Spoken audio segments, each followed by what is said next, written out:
Okay, so my name is Faith Okedoyin. Foremost a teacher, a storyteller, and a change maker in the education space. I've quite a number of experience in that. Like I would say I've touched down a number of positions in education, and I currently work with teachers in the underserved communities, trying to get them to access professional development or continuous development skills that would empower them to give out quality teaching strategies, to enable the students in their care to also access high quality teaching. Hmm, that's very interesting. Education and storytelling. I will love those areas very well. Mm-hmm. So, tell me, you are originally from Ogun State, right? Is that where you were born, or did you come from somewhere? Yeah, I was born in Ogun State. Hmm. Tell Yeah. me a bit about your background there. Where did you grow up? Let us know Ogun State. We just know state, but what is there actually in the state? Um, Ogun State is quite a slow-paced state. It's a place where you get to raise your family in a communal environment as opposed to the city-like nature of Lagos. Somehow everyone knows everyone in Ogun State, and it was quite peaceful, if not a little bit boring, but I wouldn't know boring then. But I grew up with a lot of kids around me in the compound. Like we get to play hide and seek, and all this that we do not have access to lately. The advent of technology has kind of erased that. So I grew up with other kids in the same compound playing around. I have three siblings. We are four. So yeah, it was a great time. I had fun growing up, and Ogun State is a kind of state that supports such upbringing. All right, that's interesting. Now, tell me, how did you get into education? What interests you into education? I would say education chose me because when growing up, we kind of say something like, "I want to be a medical doctor." I also wanted to be a lawyer at some point, and then I think I studied pharmacy.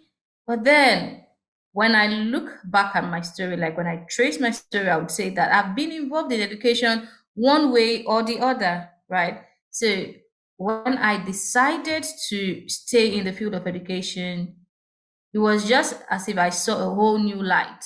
I had a lot of insight, and I felt like I felt myself. I was my best self. I am my best self when I work with kids, when I work with teenagers, because I work with more senior students now. So I am my best self. I am able to give out more insight. I'm able to find joy in expressing myself when I work with teenagers. So I would say education found me, and then my transition into teacher education too. So it's just been a way for me to express myself fully and my innate potential. Do you want to tell us what exactly you do in education? Help us to understand a bit of your work. Like I said when I was introducing myself, I'm a teacher. I still teach in the classroom, though I work with international curriculum now. I started with the Nigerian curriculum. That was around 5 years back. And then I transitioned into the international curriculum, working with international schools, the junior level and now the senior level. So right now, I'm also a Cambridge assessment specialist, which means I mark IGCSE. And then I transitioned into, I started with volunteering, right? Volunteering for organizations that help enhance quality education in underserved communities. So I started by volunteering, but then I volunteered my way up. So right then I started becoming a leader for a team, helping teachers have access to, knowing that I work in an international school. I have access to trainings. That I know that if Nigerian teachers have access to those courses and trainings, the classroom environment will be much better, because I feel the Nigerian teaching system is a bit rigid. But thanks for teach organizations like Teach for Nigeria that is bringing a lot of focus into teacher training and development. Helping teachers find a more interesting, creative way to organize the classroom and all. So knowing that I have such trainings, I felt like I have something to offer to teachers, especially in Nigeria, for them to know more about mental health, for them to know more about 21st century teaching and learning, for them to know more about creativity, innovation, even with limited resources. Of course, we might not have much technology in Nigerian system of education, like for example, public schools. But then, thanks to Lagos State, there is something like a co-excel, like they have their tab now, and public schools have access to tabs, where they can get to learn seamlessly. But there are also other areas that do not have access to that. So we have to come up with trainings for teachers on how to use the resources that are around them, how to bring in creativity from everything that is around them to help children learn in a more engaging and effective way. So basically, that's what I do with teachers now. So when you say 21st century teacher or teaching, Teaching and learning. teaching and Yeah, learning, teaching and learning. Yeah. what do you want us to understand by that? Do you want to expand on that a bit? Yes, of course. Thank you.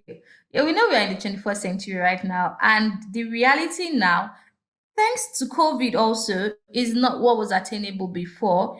Previously, we had teacher-centered classroom where teachers would be in the front of the class and they dominate the class.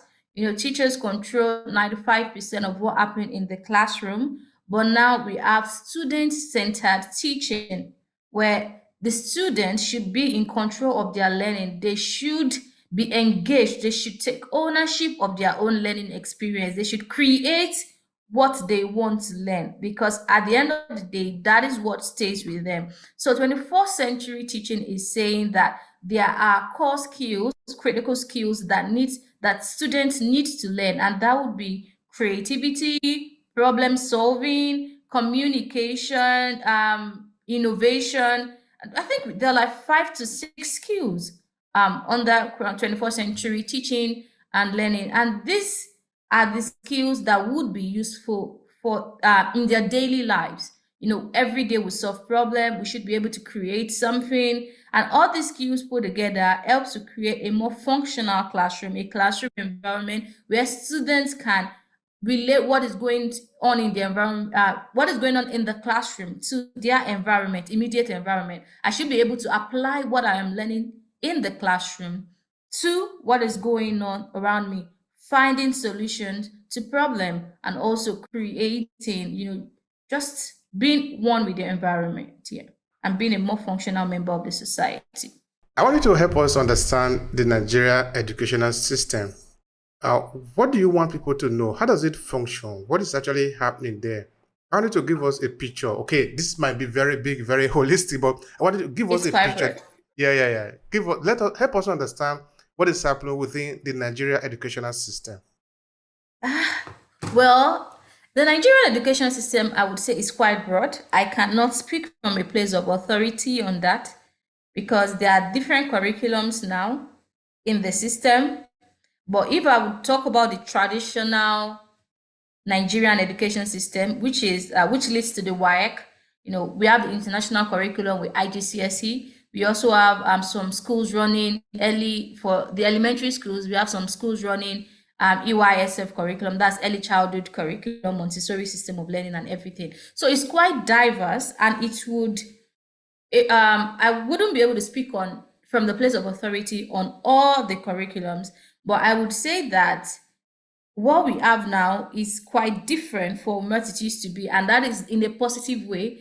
There are more learnings are going on. A lot of teachers are getting more exposure to the modern way of teaching and learning. Previously, I know the Nigerian system of education to be quite traditional, where because I have a bit of experience in public school, because I attended a public school in Nigeria, right? So I know that in public schools, you can have the ratio of 100 students to a teacher in a classroom, and that is a public school because it's free education, and every parent wants their children to access a free education, because it's affordable for them, right? So it's quite difficult for teachers to build personal relationship with students in the public sector. However, in the private education, it's a bit more personal than that, you know. But then a lot of things, a lot of transformations are going on right now, and a lot of new knowledge, new learning, new theories are coming in into education, and the schools are also opening up to receive them. So I'd say the Nigerian system of education is, definitely growing, different from what it used to be. Mhm. Thank you for that. I appreciate that.